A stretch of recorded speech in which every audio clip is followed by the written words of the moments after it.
now we'll hear from Sarah Smith, who's a campaigner from Free Mojgan. So Sarah Smith is a trained classical musician who, after switching careers several times, found herself working as a domestic violence advocate, removing women and children from dangerous situations. She's fortunate enough to have a partner who works full-time and can support her in this unpaid work. She recently began advocating for asylum seekers as well, and notes that the individual cases aren't very different from domestic violence cases, except the dangerous men she deals with in her work now aren't usually politicians.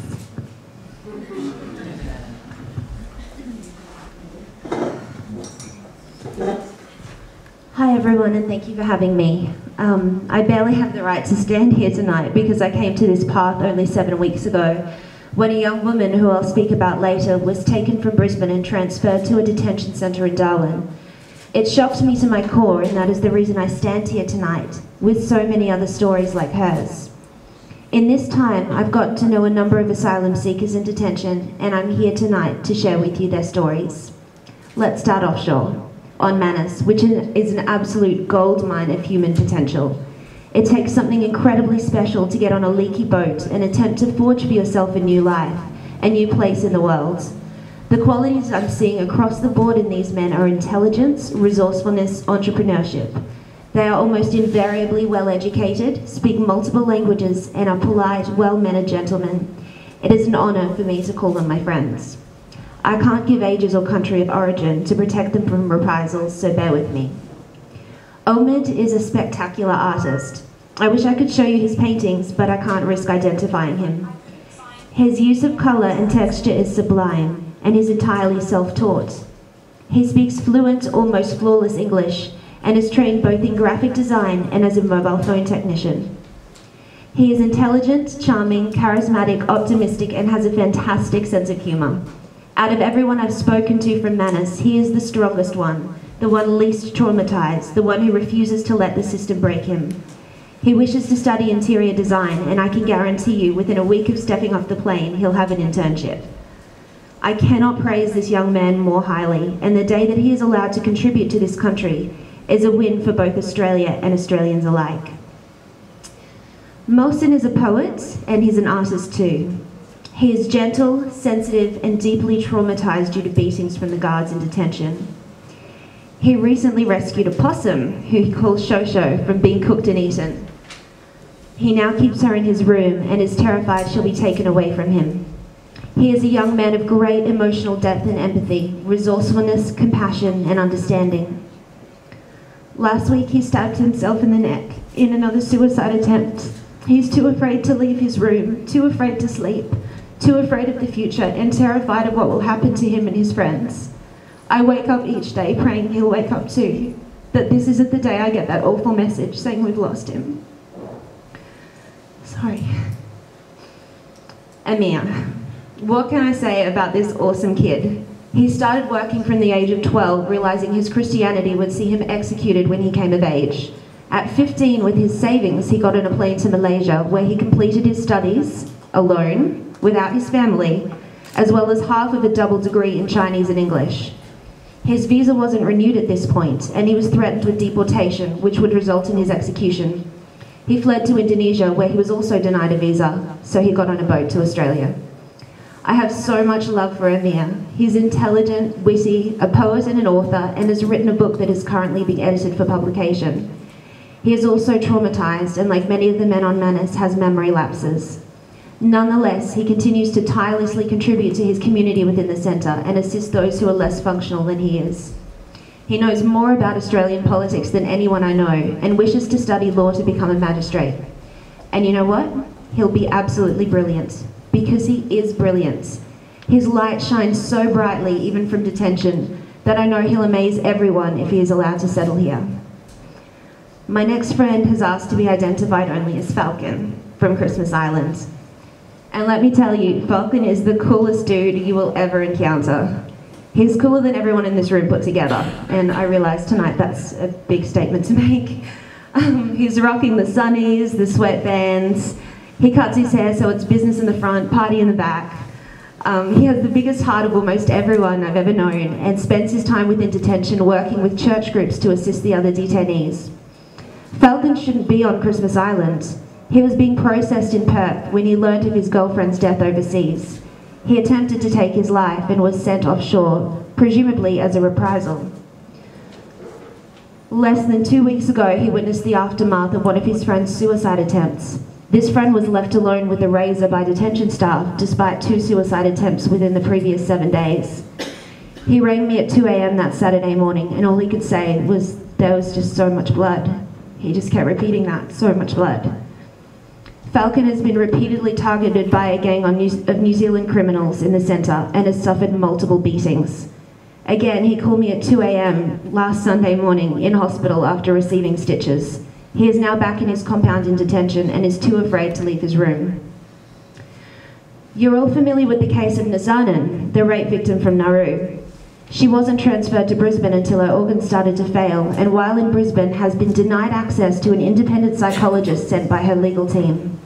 She is allowed to speak to her mother and brother for 2 minutes a day, and her brother has asked me to speak tonight on their behalf.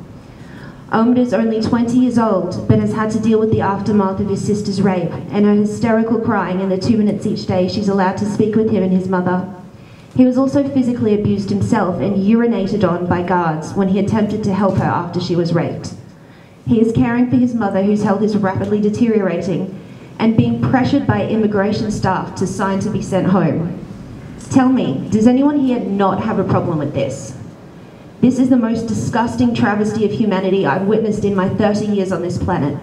Who are we as people and as a country to allow this to occur and to continue?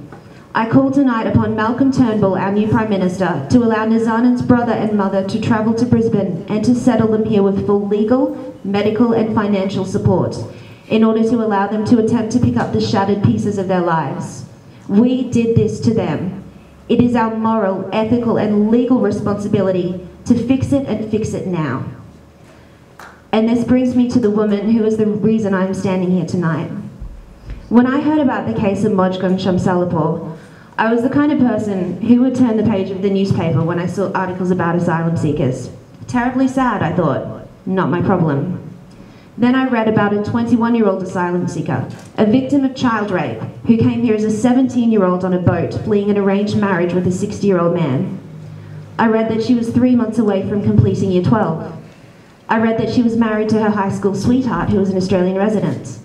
And I read that days after she spoke to the ABC about the plight of asylum seekers in this country, she was dragged by her hair by 5 Serco officers and forcibly detained, then sent to a Darwin detention centre. I was shocked. Surely this couldn't have happened. I did some reading. I called her teachers. And I found that yes, in my beautiful Australia in 2015, that actually happened. And I realised that actually, yes, this is my problem. This is the problem of every single Australian citizen. And I had to act. Since that day, Peter Dutton has refused to allow her to apply for a spousal visa while in detention and has kept her separated from her husband. They're madly in love, as only 21-year-olds can be. Serco has refused to allow her to attend a Darwin high school despite immigration officially granting permission. And this beautiful, compassionate, intelligent, resourceful young woman who dreams of becoming a midwife is now being further traumatised on a daily basis by our elected government. Our tax dollars are being used to keep a victim of child rape in detention, separating her from her husband and the community in which she has lived for over 2 years. And so tonight, I call again on our new Prime Minister, Malcolm Turnbull, to return Mojgan to her husband, friends and teachers in Brisbane. I call on him to grant her a spousal visa and allow her to complete her education. I call on him to represent the Australian people and say no, we do not lock up innocent people, rape victims, women who were trying to avoid arranged marriages, and in Mojgan's case now, execution. Malcolm Turnbull, this is not the Australia we want. This is not the Australia our children deserve to inherit. If this continues, it will go down in history as our Holocaust, our apartheid, and we must act to put an end to this insanity. I will not recognise the authority of a government who stands in gross violation of international laws. I will not stand silently by while our tax dollars are used to perpetuate human rights abuses. Once in a generation, we have the opportunity to define who we are as people and as a nation. We must ensure that we are not defined by the detention of innocent people the sexual abuse and rape of women and children, the systematic psychological torture and beatings of those who have done nothing except flee from persecution, violence, and even death. You, Prime Minister, and I, and every single person in this room must stand to end this dark time in the history of our nation, and we must not rest until this senseless barbarism has been brought to a swift and permanent end, and these vulnerable and amazing individuals are told that they will call Australia home. Thank you.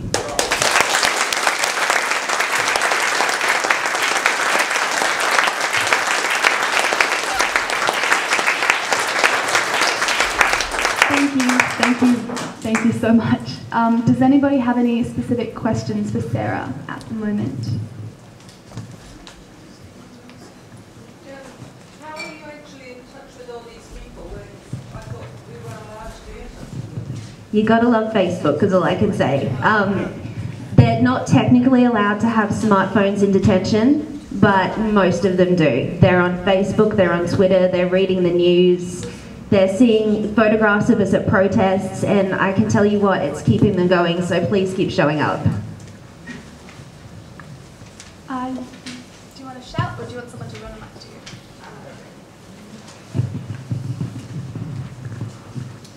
Hi, can you hear me? I just wanted to ask Sarah, what do you think we can do about this? We've heard these stories, we've heard several stories. What's the plan now, everybody in the room? If we're not going to let it continue, what do we plan to do? Obviously, we'll address the bigger picture at the end, but what I'd really like to say is that the asylum seeker advocates onshore are the ones keeping the people in detention offshore alive. It's the messages that we send them, it's the funny cat pictures, it's the anecdotes about the terrible thing our 6-year-old daughter did with our nail polish this morning. It's that message in the inbox saying, hi, how are you? Is there anything I can do? Do you need some phone credit? You know, it's the message at the end of the day to say, you know, please make sure you ate something because I don't want you so weak that I have to carry you off the plane when you get here. You know, it's all these little things. It's our friendship, and it's the fact that we're not looking away and we've got the guts to actually stand up and bear witness to these atrocities. Even if we can't stand next to them, we can stand with them. Were there any more questions right now? Yes. You are. I actually just have a comment where I'm passing this around. This is a refugee rights rally.